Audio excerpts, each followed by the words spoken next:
Done. Okay, the recording has started. Okay, so let's start now. I think okay, I'll put my phone on silent. So I won't get interrupted. So good evening, everybody. So we have dealt with chapter one. Actually, let's count through the preliminary pages, but I will say if I think it's necessary, I may go back to it again. But I don't really think there's much that somebody needs to say there. Except maybe if we talk about abstract. Let me talk about what's that? Which we may get back to maybe at one time or the other. But we have already dealt with chapter one. We have also, let me even say, okay, let's say this one works. Okay, it works.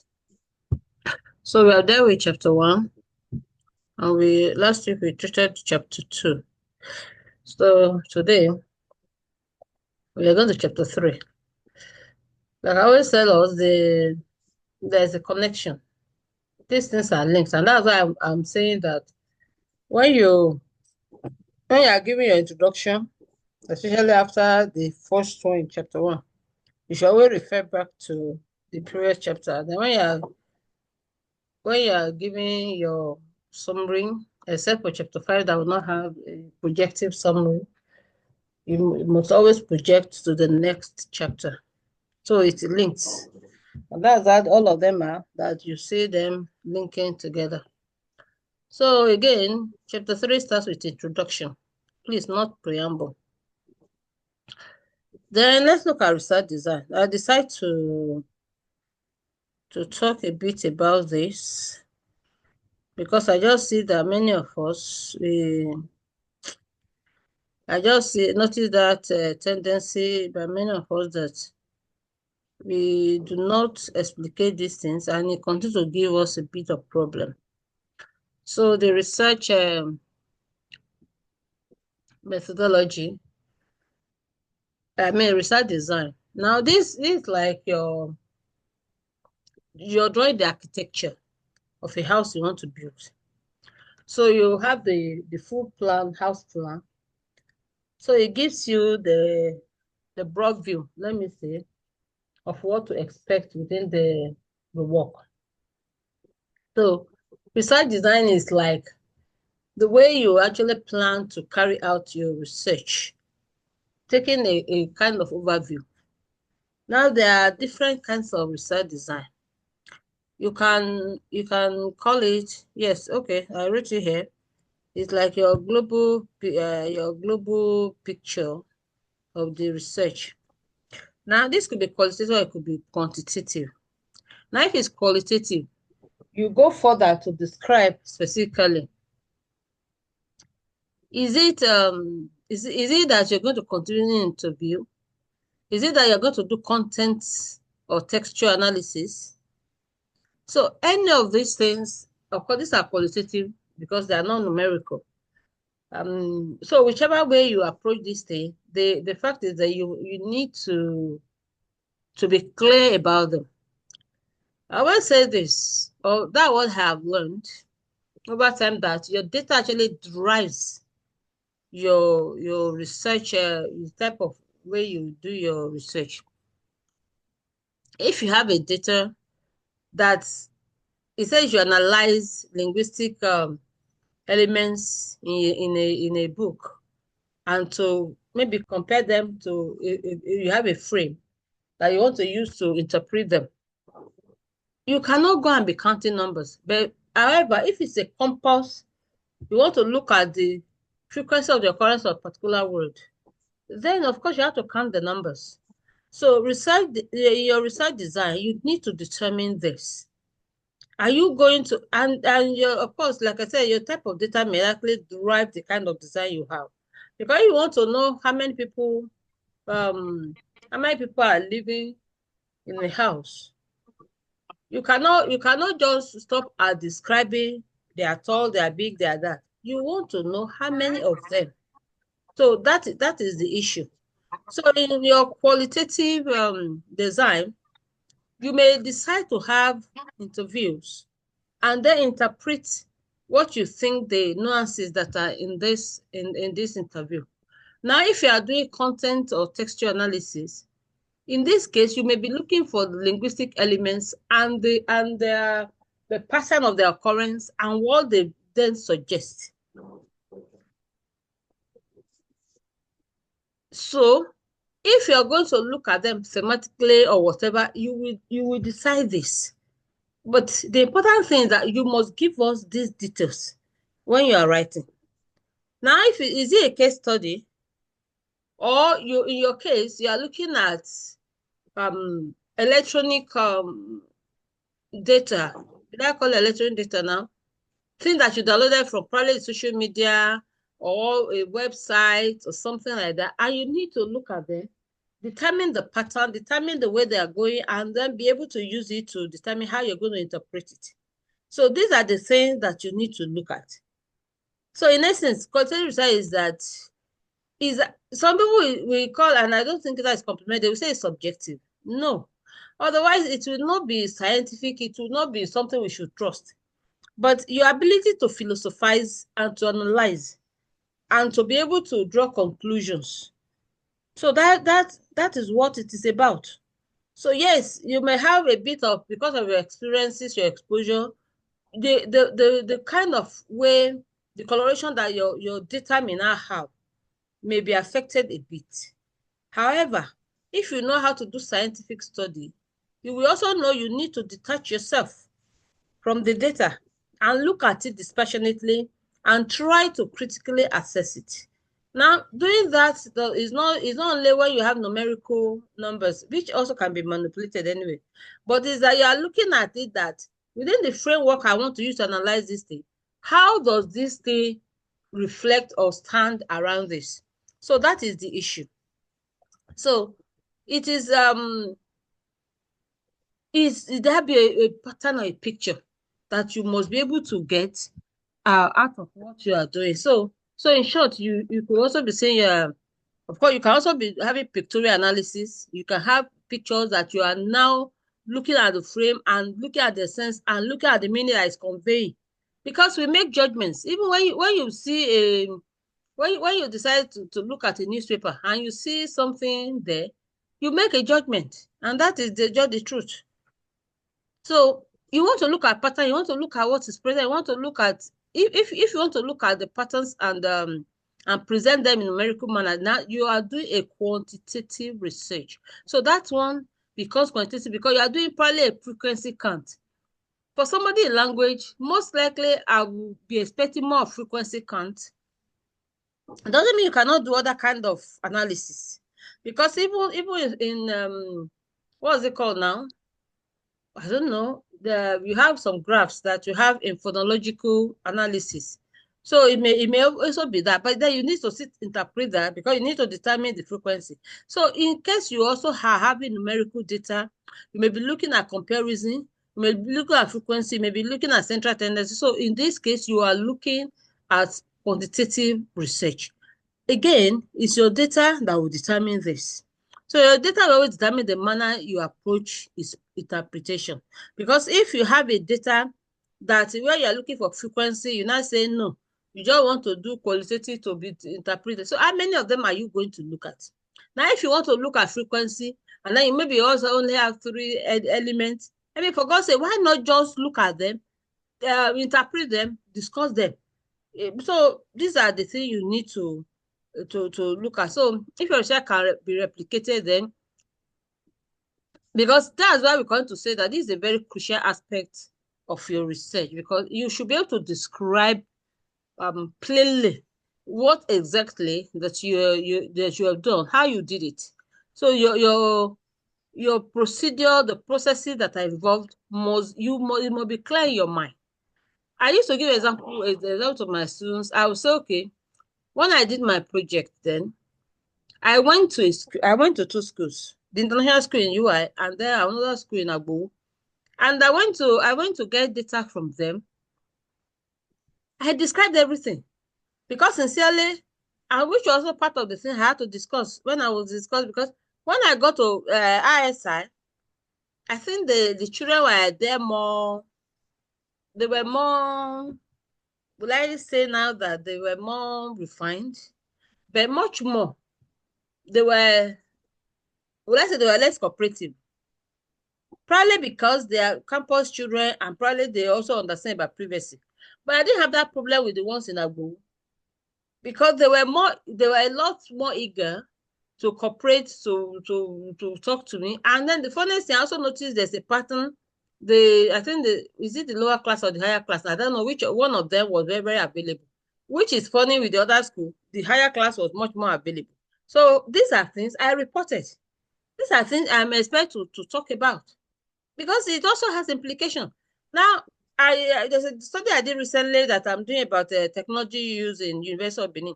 For God's sake, I made appeal, which also I've noticed in my university anyway. You made appeal over and over again for people to fill the Google form questionnaire. They're not responding. Even despite all that one has said and tried to tell them the need for that study, oh, it will help if we can get it to the management and let them know you need this thing.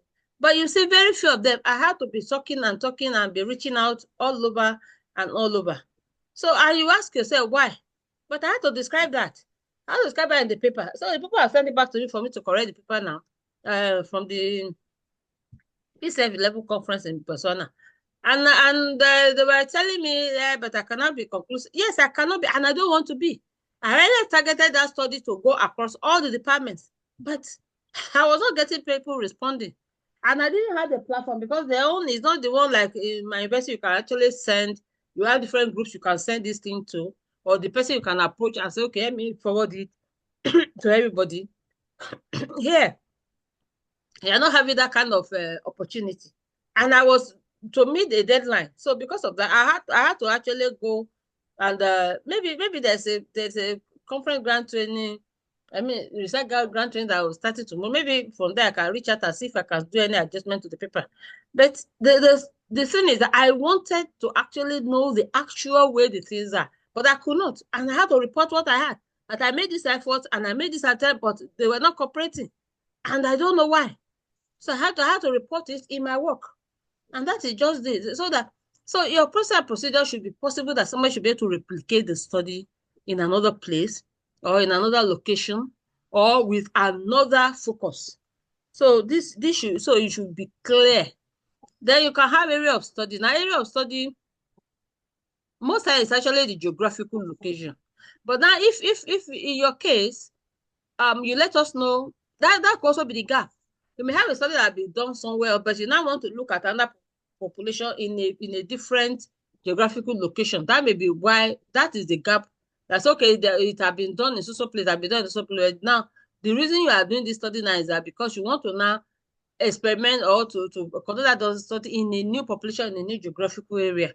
But it could also be a virtual location. You may decide to say, okay, let me go online, maybe this particular website, why are they doing this one? I know somebody that's actually working on abstracts of journals. So your area of study, of course, if your study does not require a geographical location or something to state that, you may not. But if you are having a virtual location, state it. Just let us know, because the important thing is that if for a study to be able to be possible to be replicated, it means that you are very clear about what is involved. Now, population sampling and techniques. Now, in your case, if you're having text, of course, if you're having people like doing a kind of linguistic study, you may need to go outside. Or you want to do even phonological study, you may need people to speak and to produce it. So you need to tell us about this population and then the sampling techniques. How did you arrive at the people that you chose? You must justify it. It must be clearly indicated. So you need another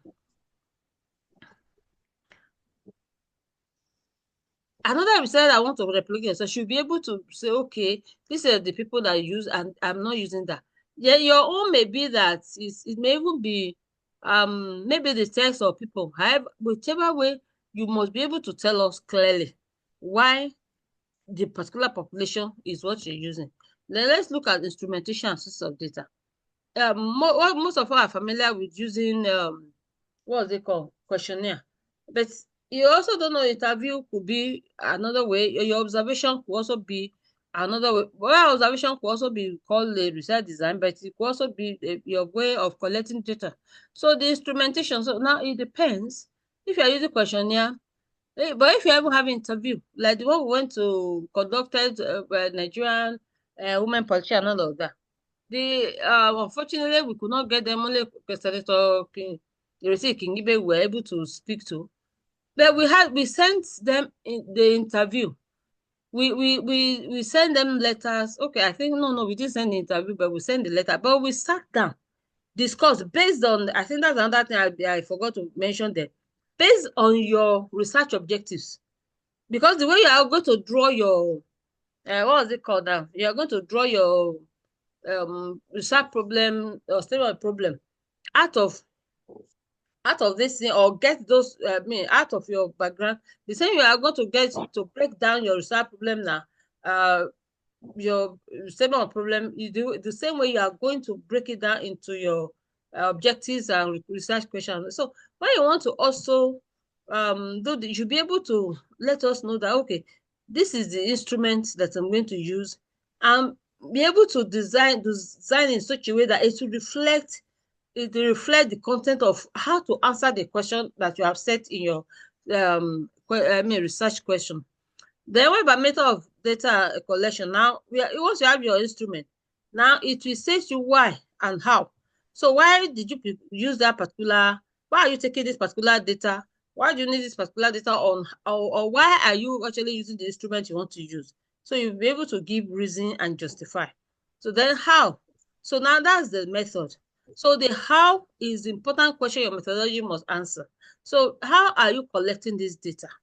So you need to do, so when you're able to determine your instruments, then of course, you tell us how you went about collecting the data.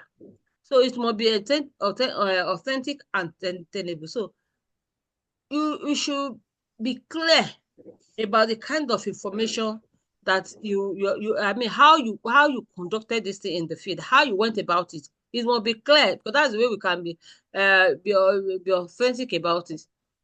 Like if you ask question, and out of maybe probably you send questionnaire out. Now out of this questionnaire that you sent out, only what was it called now? You send a questionnaire, maybe 100 questionnaire, which is the popular with many of you. Then only 80 or so, or 81, you send a respondent. You have to state it. Now, how did you actually make the effort to give it to them? What did you do? So you need to state all these things. Now, methods of data analysis. I don't know whether methods is the correct thing, or that's a type. So now this is also another crucial aspect. You need to state to us. This in your chapter 2, we expect you to have outlined and discuss your theoretical or conceptual framework. And again, I would say this, that it depends on which one. Today, I think I was able to look at the chapter 1 actually, where the HOD mentioned that, where the paper mentioned that operation definition of terms depends on if you need it or not. Now, if you're using conceptual framework, you need to break it down for us to understand it. And then here you let us know how do you intend to apply it to your data. Most of you skip this important part, and it is a problem. So theoretical framework, conceptual framework, you must tell us how you intend to apply the theory or the conceptual frame that you have created for the analysis of the data you have collected. So you must be able to tell us clearly. You must be able to explain it. And that's why by the time you are doing analysis, it's possible to be able to say, oh, because you did like this, that's why there's a difference. And that's why your chapter 4 must always refer you back to your chapter 2. So there must be a connection, because somebody has done, you are not just falling from the sky for the first time. So there must be a link. So you clearly explain, you should have clearly explained its nature and structure, and just why it is best suited. I don't know where I was saying that recently now, that somebody was presenting critical discourse analysis, but was talking about nomenclature. Okay, I remember now. His interview we had with the PhD that was presented by the department recently. And the person was, and it was clear, you are doing ideological study. Of course, the best instrument is not nomenclature. It is it's also cognitive theory of Tim Van Dyck. So you just need to look at these things, and then so it comes back to what kind of study are you doing, and so that is it. So let the that era of 50% say yes, 50% said no. Let it be over. Because many of you just look for this easy thing and just get questionnaire, they must be 100% perfect. And then so 50% will say yes, 50%, and then you say you're joking, you're saying your study. If you do a serious study, you cannot have such perfect figure. Of course, except it is actually, they actually did. But if not, please, let's just stop joking around. So you should clearly show how you intend to apply the framework of analysis you explicated in your chapter 2 in the course of doing your analysis here. So you need to let us know how you intend to frame that your framework that you have built and you have taught us and you have told us about in your chapter 2. You should be able to tell us how you want to. So you are seeing now that there's a link in all these things, that they are linked together. Then let's look at the summary again. This is what I've said, that you should tell us the summary of all, and I'm saying a brief because many of you continue to write extended summary. So a brief summary of what you did in this chapter, and then also project into what to expect in the next chapter. So we have said this again, but we're just saying it for the sake of let us not let's just say it again. So I'll spend I think 22 minutes or thereabout now to talk about this place. It's normally the shortest part, I think so, the shortest part of the work, but then it's also the fulcrum on which the work stands. Because if your research methodology is nothing to write home about, forget it. Anybody just say you cooked up data, you're just joking with us, because we will not know what you're doing before or after. So you may wish to give your comments now. So if you have questions, if you need clarification, so let us know.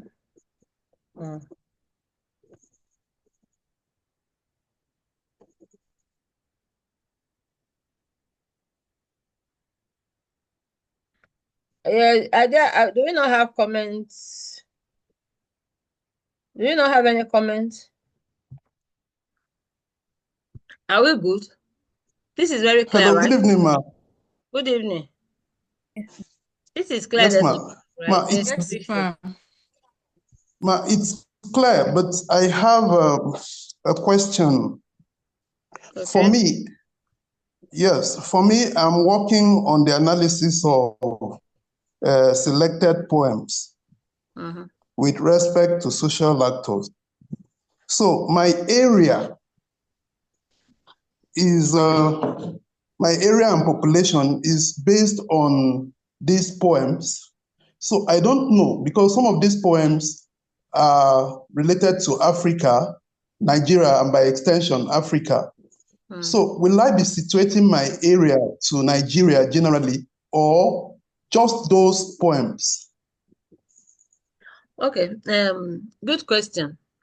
You see the thing with this study is that what applies to your work applies. What does not apply to it, don't apply. Now, like I mentioned, that if you're doing a sociolinguistic study, definitely you'll be talking about geographical location and all of that. But then, in the poem you're analyzing, if it's important that the geography of the location should be mentioned, it may not even be within the, what was it called itself, the methodology itself that you are saying that. You are talking about poems that were produced by Nigerians. So it is not, you are not talking about the location of because when I talk about location or population, I'm talking about, okay, people, you want to go and interview people that live in a particular place to talk about their life or lives in that particular place, or their lives in comparison with another place. But now if you are studying the poems of Nigeria, I expect that with your chapter 2, you'll be able to talk about those things. Now, what is it, are the poems, are you going to tell us now that in this place to say that they were published in Nigeria? Is it compulsory? Is it going to add to the meaning? Is it going to do anything to it? So if it is not going to, I don't really see the reason for it. So when you talk about area of population, I mean area of study, I'm talking about in a case that you have to look at living population. Then if you are talking about the location, I think all those kind of things should be discussed in your chapter 2. In terms of if you are talking about textual analysis. So if they are not, you are not going to be like getting up now, going to Benin to go and interview people in Benin. I mean, it may not matter. That one may not matter. So always understand, like somebody call me and say, oh, you want to do operation of terms, but there is no incident. I said, okay, the issue is this, that it's not compulsory. If you don't have any terms that are specialized, used in a specialized manner, why would you want to be defining them? And I also see people that say they are doing operational prevention of terms that should not be more than maybe maximum of 3 or 4 paragraphs. And they'll be writing me about 2, 3 paragraphs that are large. That's no longer, that one should belong in literature review.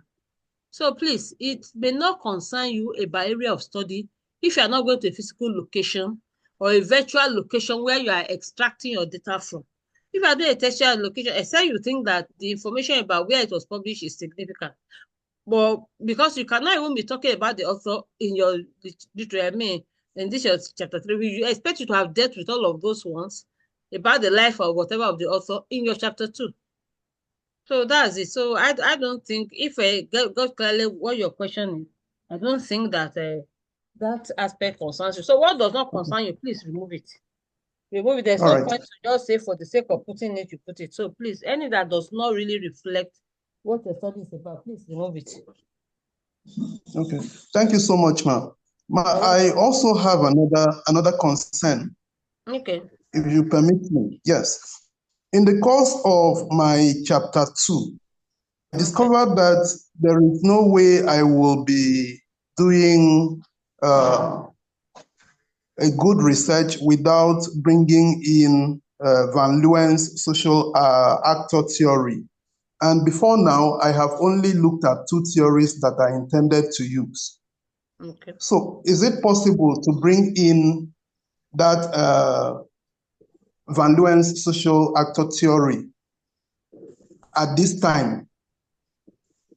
Yeah, very good When question. I did not. Okay, are you done? Yes, ma'am. Okay, very good question. I remember when I was doing my PhD thesis, I've already determined I was going to look at the possibility of applying both what's it called now?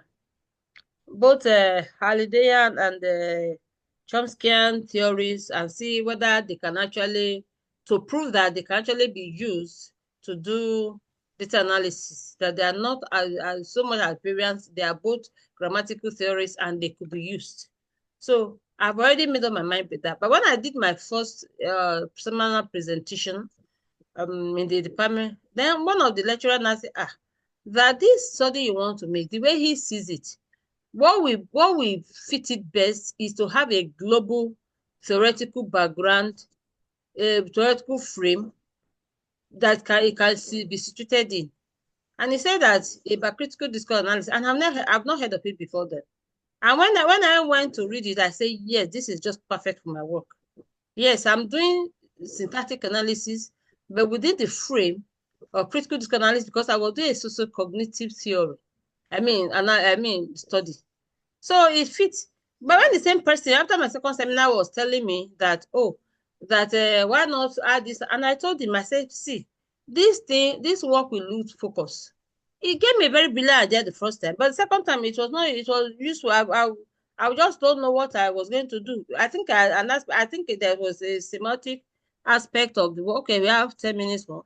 There was a semantic aspect of the work that I was doing. And then so they were just trying to them I should add this and that. Even the time of the fundamental defense, which I mentioned here, people say, oh, if you want to see this, you would have said I just say in my mind, not be me and you. Why would I go and start all those ones again? I had focus. I knew what I was going to do. So if the theory will explain better, so why not? Just the only thing you should be mindful of.